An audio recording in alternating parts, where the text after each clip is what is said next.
Welcome to Rugby Rundown. At last, a new series with Jan de Koning. Been working on this for a bit now, for a while. And here we are now. This Rugby Rundown is a bit of a news thing, and we're doing it in collaboration with Jan's own podcast and channel, Rugby Unfiltered, as you can see in the banner back there. And I'm very excited, Jan. Thank you, and welcome back. Emir, thank you very much for having me again. It's been a while since we chatted. I mean, life evolves, rugby evolves, and but it's channels evolve. Yeah. Yeah. But it's great to be back. Before we continue, just talk to me about Rugby Unfiltered quickly. That's your own podcast that you do with Eugene Eloff every week. How's it going? Yeah, it's doing well.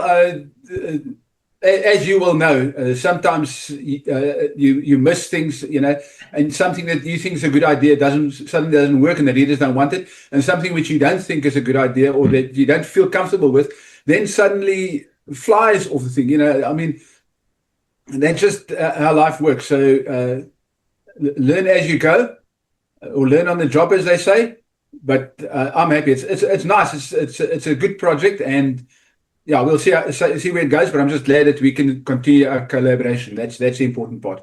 Right. I'm going to put the link to your channel in the description down here as well, so people can go link on it. This is also a collaboration with Rugby Unfiltered, so you'll see both channels will be under this video. So if you click on there, you can go to either one of our channels, so have a look there. So thank you, Jan. So the aim of this podcast is basically to talk about what's happening, because nobody's more plugged into rugby than you. And I suppose Hendrik Cronje, but you're pretty much on the same level. So I thought, if I want to know what's going on in rugby, I always ask Jan first. So here we go. So what's news in the world of rugby? I mean, let's look at what happened on Saturday in that derby. Firstly, you've been in rugby for a very, very long time. What do you think happened on Saturday? Stormers pitched, Bulls didn't pitch. Oh, thank you. Let's move on then.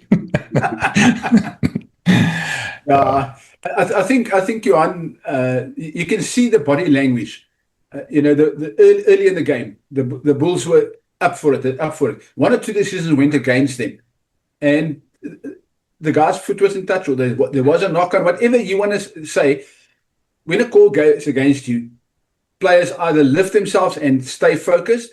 And even when it was going against the Stormers, when the Bulls were in control, those first 10, 20 minutes, the Stormers didn't drop their heads, but the moment things started going against the Bulls, the players started dropping their heads, the intensity slacked off, and the Stormers took control. For the next 60 minutes, it was all Stormers, and it's simply because while the Bulls might have pitched initially, they just dropped the intensity far too quickly after a couple of calls went against them, and the end result was a comprehensive win for the Stormers, yet again. That's an interesting thing, because why do players and why do teams drop their heads? And I want to talk to you about leadership here on the field.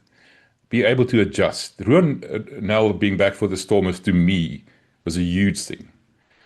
And I'm concerned about the Bulls that was allowed to happen, that they were allowed to drop their heads. They didn't adjust to what the Stormers were bringing, because they didn't expect the way the Stormers were playing. They were surprised by it. And I talked about the referee just now, but talk to me about the leadership of the Bulls. I think it's not a lack of leadership. It's a confusion around leadership. You got two very strong voices around Marcel and Ruan. And when Ruan wasn't there, Marcel was in control. He was driving the ship. Ruan is back, and we all know he's actually the club captain. So what happens is that maybe there's consenting voices, or there's disagreement, not in a bad way, but players have different opinions. Ruan might say, no, I think we just got to go for a touchline, and Marcel say, no, let's take a scrum. Simple things like that, and very quickly the players will pick up. And I think that's the problem with the Bulls. Not that they don't have the leadership, they don't have a clear leader, and the rest are supporters. And I think Marcel has proven himself as a player and as a leader, so there's no question about that. Ruan is the newcomer, the new kid on the block, so to speak, an established leader. But unfortunately, I think for me, Ruan is the guy that, in this case, not as he's deliberately causing confusion, but his voice is adding to the confusion in the team. And I think that's a problem for Coach Johan Ackermann to resolve. I know Rassie did it with Eben and Dwayne Vermeulen in the World Cup. Put the two of them in a room and say, listen, sort your stuff out and come back with a plan for me. And that's the way you resolve that. I think that's the big problem. And this is a massive, it's only a big Bulls team. They can still go a long way if they get that sorted out. That's an interesting thing. You just mentioned Ruan is the club captain. And last year, we often saw games where Ruan and Marcel were the co-captains, but not this year. This year, Marcel has been made the captain specifically. So is Ruan still the club captain? And why does he have such a voice then? Isn't there a clear hierarchy, or is there a bit of confusion, do you think? I think that's the point, is there's this confusion around, has this been made clear in the team and on the field? And Johan Ackerman is welcome to correct me anytime he likes. I'm happy for him to correct me. But on the field, it gives the appearance that there's no clear captaincy. There's almost too many chiefs, a case of too many chiefs. In this case, two is more than enough. Two is too many already, is one too many. The other question I wanted to ask you was, this derby has been blown up, actually, I think, beyond proportion almost. It's so big. I mean, the Stormers have won 5 out of 6 games at Loftus in the URC against the Bulls. Sort of, they have the Bulls' number. Do you not think they're putting too much pressure on the players with how big they make this derby to be? Because it's the one game of the year where you're basically guaranteed of a sellout almost of the Loftus crowd, which didn't happen on this past Saturday because of schools rugby and the time of the game. It was inevitable. I know they had to postpone the game. But the point is, don't you think they're making too much of this game and they're putting too much pressure rather than just saying, it's just another game. It could be the Dragons or the Stormers. It doesn't matter. You prepare like you normally do. Forget about the occasion, because I think the occasion maybe gets to the players a little bit. Don't you think? Is that a valid argument? It's a fact of life. The North-South derby is a massive game. It was like that in our days when we were children and we were going to the stadiums in our school clothes and our uniforms to get free entry. And it's still like that. Northern Transvaal against Western Province. Bulls against the Stormers. It's a massive game. They can play it on the moon. You'll probably still find 30,000 people going there. And I'm aware that Saturday there was challenges. First of all, the rain was an issue. The kickoff 2 o'clock people don't like that. They want a 3 o'clock or a 5 o'clock kickoff. You got to give them a bit of time to have lunch with a couple of brandies. And you also have to make sure there's not an office Waterkloof match nearby. It's like having a Boerland rugby match in Wellington and then having the 2 Paul schools playing against each other. Nobody's going to turn up and everybody's going to turn up in Paul. And I think there probably would have been as many people at the Cliffies office game as there were at Loftus. Yeah, I mean, that was inevitable. They said it as well because they had to postpone the game and they couldn't choose the kickoff time. And they had to fit in with the rest of the schedules, the Six Nations, I suppose, and everything else. But that's just one of the things. I'm glad they didn't play that in December because then they wouldn't have had this nice game to look forward to. But let's talk about the game itself. When the Stormers picked those 2 wings, one of our friends said to me, MV, they're going to kick. They're going to be kicking and kicking and kicking. Do you think the Bulls were caught out by the Stormers' game plan a bit? They may have been surprised. They may have expected the Stormers to run. But I can let you in a little secret. I went to training last Wednesday, and you're not allowed to record. And obviously, as it is, you're not expected to leak whatever you want to do to share your information. You interview the player that's available, and that's as far as you go. And I think it's ethical. That's the right way to do it. But you could clearly see the way they practice, and you could hear them in the instructions in the background. You had Ruan and people on the side. As soon as you get a thing, they would shout at Sasha, that one long, that one high. So the instruction was clear there that they were going to kick a lot on the Bulls. And they were testing the Bulls in the air, and they won that battle. So maybe that's a weakness for the Bulls to work on. Yeah, no, we saw that coming. All right, let's talk about Sasha. You mentioned him. Played a little bit differently, a little bit more in his shell. And I like that. I mean, it shows you that he can. What I didn't like was his attitude that he was actually berated by the referee for, and he apologized afterwards. And Jan-Hendrik Wessels did exactly the same, to be fair, yeah. Chirped a bit at the referee. That's a thing that I don't like, that's sticking out his head, people go gunning for the ref on the field. That's not acceptable, is it? That's definitely a soccer thing creeping into our game. It is a two-edged sword, Emir. We always want players to have character. So we all say we don't want these sanitized, straight up and down cliched players, you know. So we want them to show character, but they still got a ethos of the game. And I think that's a fine balance. And one or two players might go over the edge, or might go a bit too far. In this case, if it's the same player does the same thing over and over, and I'm not taking a knock at any specific player here. Some players are doing a bit too often, and maybe they should rein themselves in a bit. Show your character, show your passion, but be careful what you do, and that's a problem. So the Bulls' discipline were definitely a problem as well on Saturday, and I'm not talking about the yellow cards, because both teams had 2 yellow cards. I'm talking about the number of penalties. 15 penalties in a game like that is far too high. So 15 penalties against 7 penalties tells me clearly that the Bulls were giving too many. The discipline, and I'm not. We're not talking foul play or stuff. Just they weren't concentrating, and it was silly penalties, avoidable penalties. All right. Now I'm going to ask you a little bit more controversial question. The referee, Marius van der Westhuizen. When it was announced last week that he was going to be the referee for this game, I heard lots of groans going up in Pretoria. I heard it in my house here, and I'm miles away from Loftus at the moment. It seems to be a bit of a thing about Marius van der Westhuizen and these derbies. Any truth to that? Any substance to it? Or is it just, the Bulls hyperventilating for nothing and trying to find an excuse? Yeah, there is a perception, and this is a real perception, not just now. It's been for a while, that Marius gets too many Stormers games, and calls seem to go the Stormers' way. Now, that might not be a real thing. That might just be a perception, an incorrect perception. The fact of the matter is that Marius does get a lot of Stormers game, and maybe it just allows the Stormers to know exactly how he referees and adjust. So that might also play into their tactics. They know that Marius blows like this at the breakdown, so just don't get into the breakdown. Just kick the ball back to the Bulls and let them make the mistakes at the breakdown. So that's the issue is do you adjust to Marius or do you moan all the time? The really good teams will just adjust and shut up. So don't let your frustration. It goes back to your points from earlier. Players like Jan Hendrik and Sasha shouldn't complain to the referee.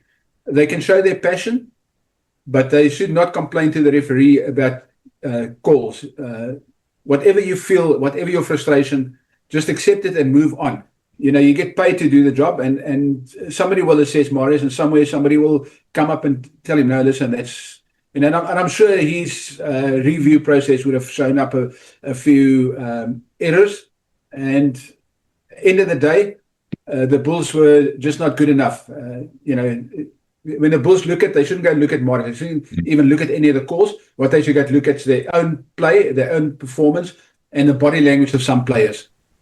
Yeah, no, I agree with you. And I think it's more a perception amongst the supporters than the Bulls themselves. I mean, if the Stormers can figure out how he blows, the Bulls can do pretty much the same. There's no reason for them not to.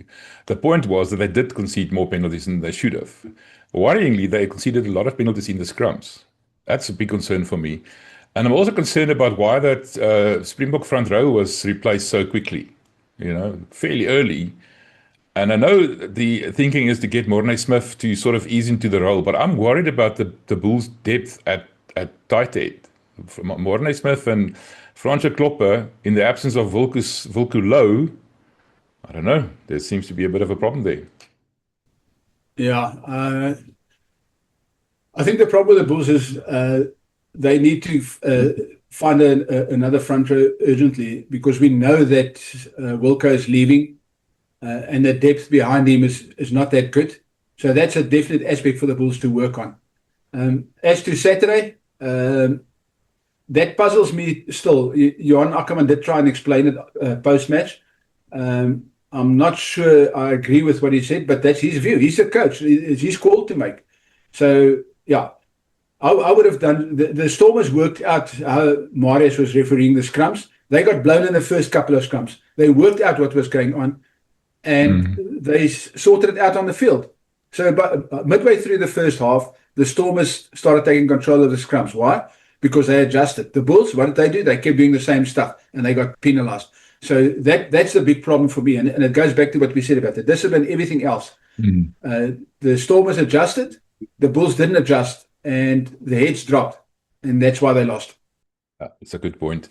We talked about breakdown earlier, Deon Fourie and Paul de Villiers. Deon Fourie is just a typical, when he plays against the Bulls, he just lifts his game a little bit, that extra bit of niggle. He's always a pain in the backside, someone said in our comments. The moment he was selected, they knew we were in for a long day at the office, and it proved to be so. Not maybe poaching so many balls, but slowing things down. That tsunami of offloads from the Bulls that we saw against the Lions and the Sharks, it wasn't allowed to happen on Saturday. The Stormers worked that out. And, the breakdown and the speed of the rucks, a major factor in what we saw on Saturday. Yes, again, Deon is coming, so what do? You adjust. Teams have a habit of, in the good teams you will find, if they know there's a player like Deon or Paul de Villiers in the opposition team, what do? They run at him so that he has to tackle, and then the poacher is out of the game. So that's a mistake. The Bulls carried on with the same tactic and allowed Deon to roam behind the tackle line of defense and then come in when he's ready, Like you say, he didn't poach many balls, but he definitely did a heck of a job slowing them down. So I agree with you. The whole scene. We're going to every aspect of this game. We're going to do the same thing. You're going to find the Bulls didn't adjust in the lineouts. They didn't adjust at the breakdown. They didn't adjust in the scrums. They didn't adjust on defense. And the scoreboard tells the story. Well, that's the thing. That's what we talked about leadership in the beginning. Why didn't they adjust? Any good leader would say, right, let's stop this. Let's just think about this for 30 seconds. And see what we can do. And like you said, I said it yesterday in another podcast, the definition of stupidity is trying to do the same thing over and over and expecting a different result. That's a classic definition. And that's pretty much what we saw on Saturday. I'm not calling them stupid. I'm just saying that they didn't adjust. That's what I'm trying to get at. And talking about not adjusting, how much do you think the Bulls struggled without Ambrose Papier there? And it was short notice, 7 o'clock that Saturday morning, we got the SMS or the WhatsApp from the Bulls saying that Ambrose is out of the game, and Paul de Wet is going to start, Zach Burger on the bench. I mean, they do also kinds of scenario planning, everything, but I'm sure a player of the caliber of Ambrose Papier must have been a huge setback. It's his form. The current form is under. I think that, and a lot of the planning around the Bulls would have gone into what he can do, how he can kick. And I think Paul de Wet's a good player, but I don't think his kicking game and his passing game is on Ambrose's level. And Ambrose's reading of the game. So Paul de Wet's more a structured type player, if I may say so. And I'm not berating him. He's a good player, but Ambrose is asked different questions, and I think that's what they missed. And especially on such a short notice, if you practice something the whole week, and suddenly now another player is there. Now that player must play that game plan, and that game plan doesn't work. A few kicks at up and unders that go too deep, or a few up and unders that doesn't go deep enough or don't go deep enough. So that's the problem, and that's what that creates, especially if it's such a late stage. But we understand, Ambrose's wife had a baby, and yeah. You can't expect him to go play at Loftus when his baby's being born, I suppose. Yeah, no, I get it. I agree with you. All right, let's talk about number 10. Big problems brewing at the Bulls at number 10. I'm not talking about Andre not being in form or anything. I'm saying there's no depth there. Liam Koen is left for the Griquas. I heard JT Kerplank is now at the Lions. Chris Smith wanted to come back, but Jake, just before he left, vetoed his comeback, from what I know. Sticking with Jaco van der Walt for a bit, which he shouldn't have maybe. The Bulls' pantry is a bit empty. Then Tinus de Beer was, from the sounds of it, signed and done and dusted, and then it leaked in the press, and that sort of scuppered that deal. Now we're hearing Curvin Bosch, and I tell you what, the Loftus faithful are up in arms saying that they're going to start supporting the Lions and everything if the Bulls sign Curvin Bosch. I think it might be a bit of an overreaction. What do you think of that? Yeah, it puzzles me because Curvin Bosch left the Sharks under a cloud. His form dipped so badly that he left, and they let him go. Okay, he only played Springboks twice, way back. Somebody said, I read yesterday in one of the articles I did, that Curvin Bosch was made a Springbok in the dark ages of South African rugby, and by that they mean the time when South African rugby was really bad, 2016, 2017, thereabouts. So the problem is, I haven't seen anything of Curvin Bosch in the Pro D2. So I don't know what sort of form he's got. People say, yeah, the Pro D2, you must be able to tackle. Kerwin Bosch could never tackle. They always had to hide him at fullback or on the wing somewhere and have a flank or somebody else or a centre tackling in that channel on defence. So that's a problem already. I don't know if he's learned to tackle. And given that he's only played about half the games he's been there, so he's only played about 50%. I think he's played 25 out of 50 games or something, or 23 out of 50 games. That means he's not a regular player, a regular feature in the matchday squad. So he's probably playing in the lesser games, against the lesser teams, and that's so we don't know. We have no idea what his form is. So that's puzzling for me. The Bulls are, maybe it's just desperate because they're struggling. Pollard is struggling to regain his form, and I think the problem is also what has he got on his inside, what has he got on his outside. Pollard understands what he has at the Springboks. It's different players, and his pack at the Springboks are different to the one at the Bulls. So, yeah, and then below Pollard, you've got Keegan. Who's actually a scrum off or fly off. He was a fly off at school. Fly off comes scrum off, or vice versa. So there is a need for another specialist fly off. But Kerwin Bosch played in the latter stages of his Sharks career, played more at fullback than anything else. And both his games for the Springboks were one he started at fullback, and the other one he came off the bench as a fullback. So he hasn't got a good track record at fly off, even though he's got a massive kicking game. He can boot the ball a mile, but unfortunately he's not consistent enough, and that's the problem the Bulls are going to struggle with. If you get another pack like the Storms, you play a Leinster or you play a Glasgow, which can match the Bulls' physicality up front, then Kerwin Bosch is no good to you. Yeah, the Kerwin Bosch we knew at the Sharks, but I mean, a telling thing for me was Johan van Graan is apparently trying to sign Kerwin Bosch for Bath. I mean, Johan van Graan is no Palooka. He knows what he's up to, and he must have seen something there, maybe in the Pro D2. Maybe he had a chance to reset, take away the spotlight, just find himself again. There must be something to it. Oh, absolutely. You're correct in one thing, is Johan is no Palooka. He knows exactly what he's doing. So that's why I say I haven't seen anything of Kerwin Bosch. I can only judge on what I've seen before. So if he has learned to tackle it in the Pro D2, if he has learned to be calm and a more controlled fly off, instead of just hoofing the ball a million miles down the field, then maybe, yeah, that's it. And France, those are the games. You have to learn that because you're also playing in very different conditions, It's not a humid, muggy Durban or a dry Loftus. It's a very different environment.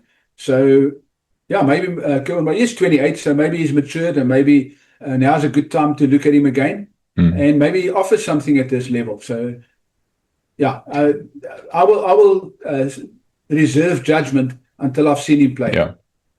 Interestingly enough, I know, through the grapevine, the Bulls are very, very adamant maybe in trying to get Yuri Mathieu to sign for them. But he's decided to stay with the Stormers. And I'm surprised to hear that, basically, because at the Stormers, he'll always play second fiddle, I suppose, to Sasha. Whereas at the Bulls, maybe, Andre, maybe he would have played second fiddle to Andre a little bit. I don't know. But I mean, he would have been more prominent, I would have thought, at the Bulls. I know he got married recently and everything else, but why do you think he decided not? I mean, yeah, he grew up in province and everything else. I suppose that's part of it. But I'm surprised to say no to such a high-profile position like at the Bulls.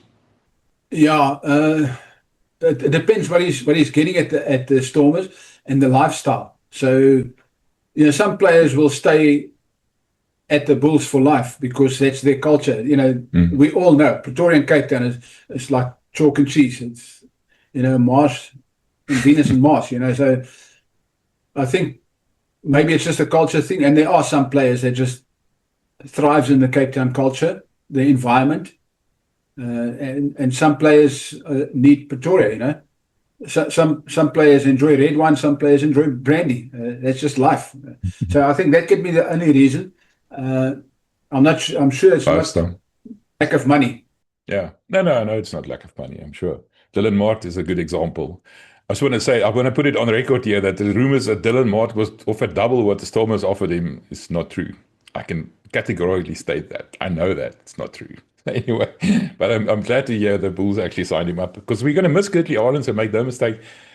We saw him again on Saturday, what he's capable of, but he also seems to me to be a bit of a diminished player. I'm not sure. He doesn't have that zing to him anymore. Something is a little bit off. Did you notice that? Yeah, it's almost as if he's lost pace, but he hasn't lost pace. I mean, but yeah, maybe the enthusiasm was taken out of him. I mean, you spoke about other players that weren't happy under a previous regime, and maybe that's that enthusiasm, that love and passion's not there for Pretoria anymore, and that's it. Then it's time to move on. If somebody is not giving his all in an environment, and you suspect that something is off, then rather let him go and find somebody who's willing to play at that level. There's lots of good players. They're not all at the same standard, but I'm sure they're not that far behind. So, yeah, if he's not happy in that environment, let him go somewhere else. Let's talk about the Stormers a little bit. We've talked about the Bulls a lot now, but the Stormers, after a run of 3 losses, lots of penalties conceded in those games, sort of seem to have lost their direction a little bit. And to make this kind of a comeback in such an important game says something about the team and the culture and the coaching and everything else. What do you think changed there? How did they manage to turn this ship around? Have they turned it around? Good question. I know they're playing the Dragons on Sunday, so it'll probably be another easy win for them. But I want to take you back to the previous Bulls Stormers game in Cape Town. After the game, John Dobson made it clear that level of intensity and physicality cannot be sustained. And lo and behold, his team dropped off. The intensity dropped off, the physicality dropped off, and they went into 3 losses. It was actually 4 because one was in Europe. 4 losses in a row. The intensity completely dropped off. The next game that they lift themselves up for is the Bulls at Loftus. It was to be expected. And we spoke about the derby and what makes it. It's always going to be intensity. It's going to be almost a test match level. And John Dobson crowed a lot about how great he is and what a great game it was, and rightfully so. It was test match level. Its intensity. It was 2 very good teams going at each other in a hell of a physical battle. So now the question is, can the Stormers maintain this? They've got a tough run in towards the end of the season where they've got to go on the road, where the Bulls have got a lot of home games now. The Stormers has got a lot of games in Europe or away from home. So the question is, can they maintain this intensity, and how long can they maintain it for? So this week there's a bit of a let-off because I don't know how many players the Dragons getting back. They might not get too many of their Welsh players back. But the reality is that the Stormers need to maintain this physicality for the next 6 weeks. And can they do that? Given what happened after the last Bulls game, I have to wonder if we're not going to see another dip soon. Well, one of the problems that John Dobson identified is the fact that they didn't have enough depth, specifically in the pack. If the intensity gets maintained, you're going to have injuries, more injuries, and then you're going to, fall back on already out of locks here. We saw this weekend on the bench, no locks on the bench, 2 centers and 2 flankers. So that was interesting. Is depth a problem at the Stormers? Depth at that level, yes. So their match day 23 is good. Their starting 15 is great, as we saw. I mean, they won't win. You got the bench calls right. We spoke earlier about the Bulls subbing at the wrong time. Why did they sub? Was it the right call to make? The Stormers made all the right calls. So I think their match day squad is fine, but injuries will cause a problem. So yeah, there is definitely an issue of depth and quality depth. You can find another 40 players. There's lots of clubs and universities and stuff. So you can find another 40 players, but are they up for this level of URC performance? That's the question. And I think that's where the problem lies. The Bulls have a similar problem because the Bulls bench is not what it used to be. The Bulls need to find another front row very quickly, a quality front row very quickly, because the scrums were a mess when they took the Wilco and them off. So I think there's a problem. Yeah, I agree with you. Yeah, the interesting thing is the Bulls managed to hold on to Kobus Wiese, but I was thinking about it on Saturday that this is the last derby that Wilke Louw will be playing for the Bulls. Next year he's playing for the Stormers. And as a staunch Bulls supporter, that doesn't sit nicely with me. But anyway, I wanted to ask your opinion. You and I are both two old men, and suppose a bit set in our ways. We talked about players showing some character and some attitude and everything else. What's your opinion on, and I'm digressing a little bit, your opinion on Henry Pollock's antics? Yeah, I think he's over the top. I think he's bought into the hype, and he's, this whole thing about, going around and having the blonde hair with a hairband, that's why Dwayne Vermeulen said at that Springbok press conference, he would love to make a comeback just for 10 minutes just against this guy. He knows that he's not fit enough, but I think that 10 minutes will see Dwayne Vermeulen running all after Pollock, and Pollock will disappear out of the game very quickly. So, yeah, you see a lot of him, but you only see him, you don't see him do much in the game. Here and there you see him break or run with the ball, or but you don't see him doing a lot of constructive things. And the problem is going to come now. It might be fine. In these games, it will be, it's the Six Nations, and, France team is a bit off color, and, he looks fine. But come the World Cup, and you've got quarterfinals, semifinals, and the final, and you're going to play, and we all know that goes up another level anyway from normal test rugby. So, is he the type of player that can win you a World Cup? He might win you a few matches. He might have a few moments, and he's a great player. Make no mistake. But I just think, to me, I think first do the game, do the basics right. So I'd much rather have a Dwayne Vermeulen than a Henry Pollock. Yeah. I'm interested. What did Dwayne mean by that? Did he expand on it, or did he just talk about the 10 minutes? You actually need to see his face in a clip where he said, he actually said, I would like to make a comeback, but I know I'll only last 10 minutes. That's all I need. That's all I need. So he wants to put the little young man in his place, just cut him down a peg or two. And Dwayne's been around the block. I mean, he's played against some monsters in his life. He's a hard man. If that guy comes running up to me, I will run the other way as fast as I possibly can. I'll tell you what. Right, I wanted to ask you in closing, Six Nations, you've been following it closely. I know you have. We had a podcast with our English correspondent in England, a supporter of Wales, but he's of the opinion that the Springboks will easily beat any of these teams in the Six Nations by at least 15 to 20 points. From what you've seen in the Six Nations, people are now saying it's the best Six Nations ever and blah, blah, blah, blah.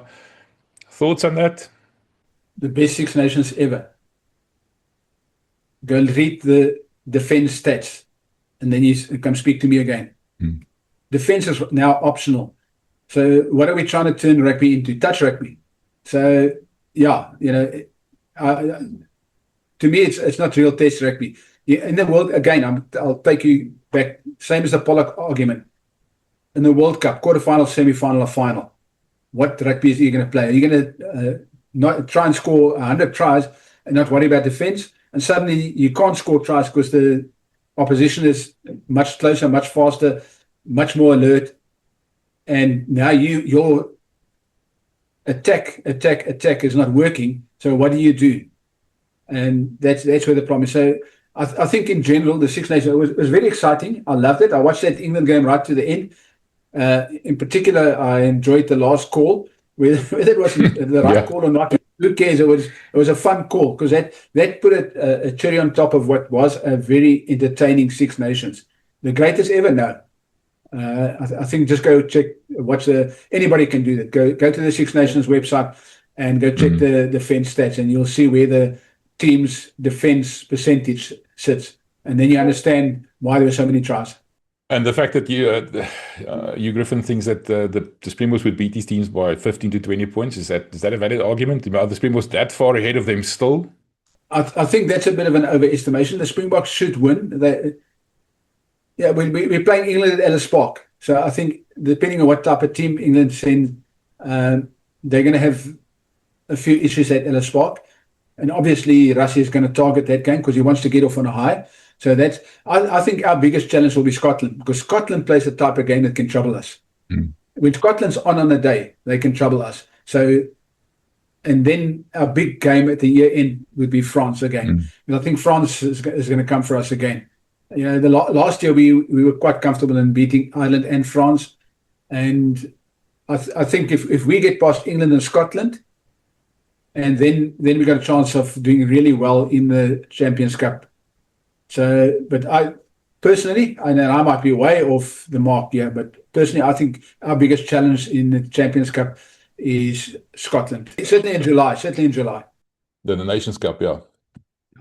Not the Champions Cup. Sorry. Before we get corrected by everyone in the comments. No, I agree with you. And England's got their work cut out with them. Just in closing, they play that game at Ellis Park. The next week they have to play Fiji in England, and then the next weekend they have to play Argentina in Argentina.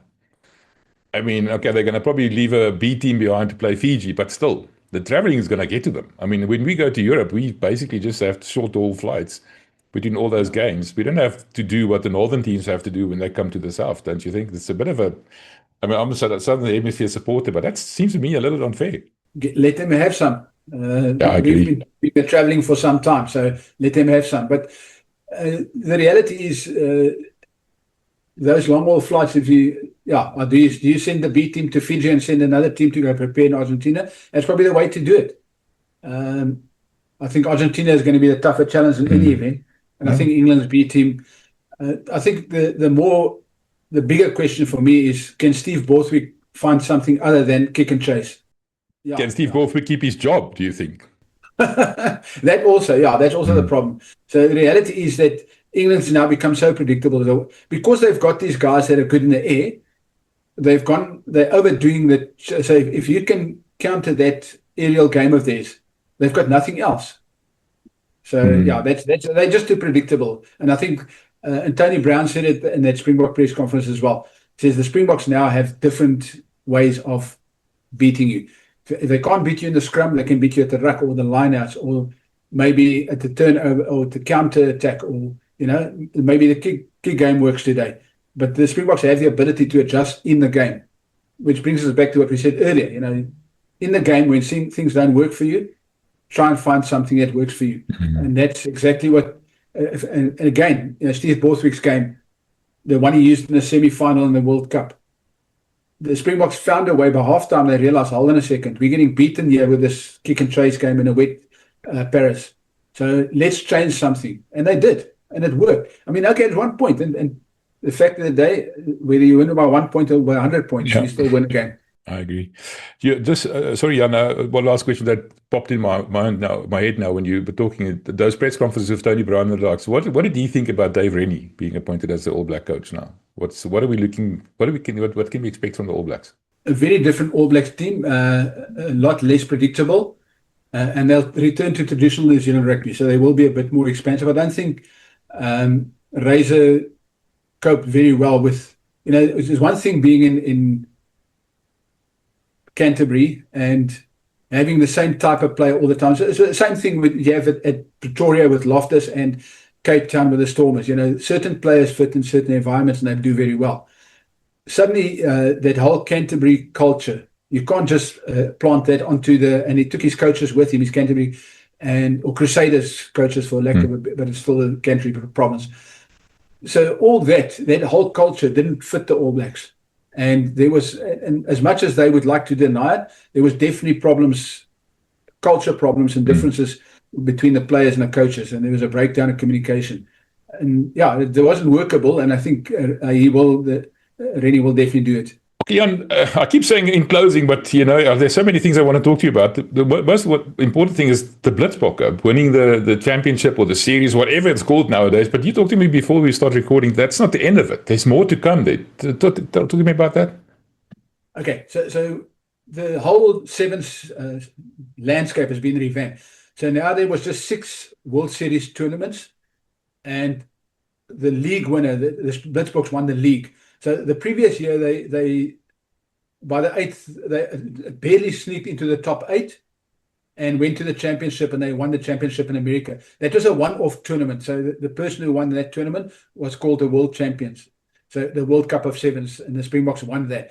But they barely sneaked into qualifying. They sneaked in at number 8 because they didn't have a good league season. This year, they did very well. They won the league. So now they've won the World Series. They won the league stage. But to retain their title, to defend their title, they're now going to go to a 3-test, and it's not a one-off tournament anymore. It's now also been made a 3-tournament series. So there's another series of tournaments coming on. And those tournaments are in Hong Kong next month in April. Then Valladolid, I hope I pronounced it correct, Valladolid in Spain. That's in May. And then Bordeaux in France in June. Those 3 tournaments will then determine the world champions. So to do the double and defend their world championship title, the Blitzboks now going to go play in 3 more tournaments. But the top 8 teams from the World Series will go play in the World. And then there's a whole bunch of qualifying tournaments for other guys to try and get into the World Series proper. So, but those 3 tournaments is going to determine the world champions, the Sevens world champions, which is the current holders of the Blitzboks. Okay, they took the E's out of Sevens, so now it's just Z's, but they made the name less complicated, but they made the tournament more complicated. I mean, why is it so? Is it only for this year, or is it now forever going to be like this? What's the story? I think World Rugby is having a problem finding a format that's working, because Sevens was a very uncomplicated. You played 8 or 12 tournaments, and the winner was the winner. Klaar, finish. If you won enough tournaments, or you finished well enough in certain tournaments, the Blitzbok won a couple of times, New Zealand won a couple of times, Fiji. So I think also financially, that's definitely a challenge. So to have so many tournaments around the world and not get enough eyeballs on, and you've seen it in some of the tournaments around the world in this World Series, you just see empty stadiums, and I think that's part of the problem. It's not attractive anymore. And I went to the Cape Town Sevens, and I wouldn't say I was disgusted, but I was very disappointed. The rugby was a sideshow. Yeah. And they try to attract a new audience, and I understand that. But, if you want to attract a new audience, go have a bunch of bands playing at rugby stadiums and attract a new audience. But to say it's a Sevens tournament, and the actual rugby is a sideshow, and it's all about parties around it. I mean, at one stage we walked around that concourse on the outside of the Cape Town Stadium, and then you've got a rapper here, and 50 meters further you've got a Soki, and then you've got another band who's and some of these guys, they might be well known in the local communities, but I've never heard of them. And to be frank with you, it was irritatingly poor, the quality of some of the stuff. Some oak just like Jack Parrott, just if you just swear and call it music, that's not my scene. Rhythmic swearing is not music. So yeah, the entire concept of attracting a new audience and making the party around the game. Everybody wants to replicate the Hong Kong success.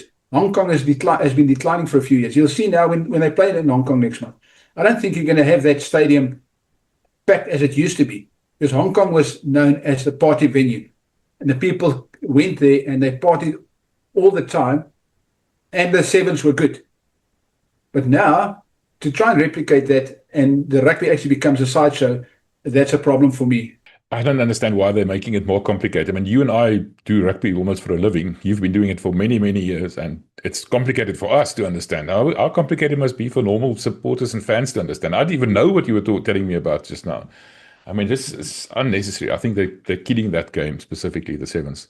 Yeah, they're losing traction, and it's pretty clear they're losing traction. And I suspect there might be another format revamp after this season. All right, Jan, thank you for that. It was our first rugby rundown. I enjoyed it, as I thought I would, and I did. Because it's such a pleasure talking to you, man. Thank you for making time for us. It's a pleasure, man.